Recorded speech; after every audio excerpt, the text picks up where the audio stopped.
I was probably working 100 hours a week.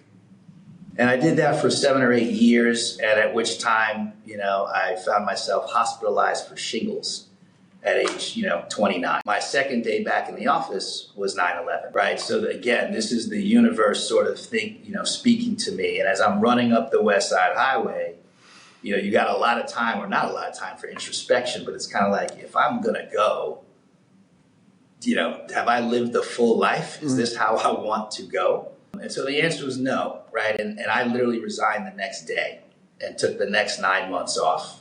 At which point, I got a phone call from a woman I worked with who was head of mergers and acquisitions at AOL Time Warner, and said, "We're going to be acquisitive for the next few years. Why don't you come on and join us?"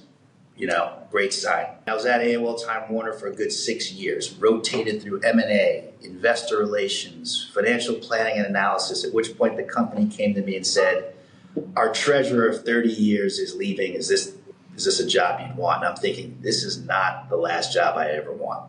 It's to be treasurer of, a company for the next 30 years. And I didn't know what I was going to do, honestly. But within 2 weeks, I got a phone call from the CFO of Nike who said, "We've got a job out here that encompasses everything you've been doing for the last few years."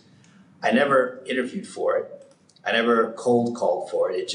It came to me, right? Again, the sign.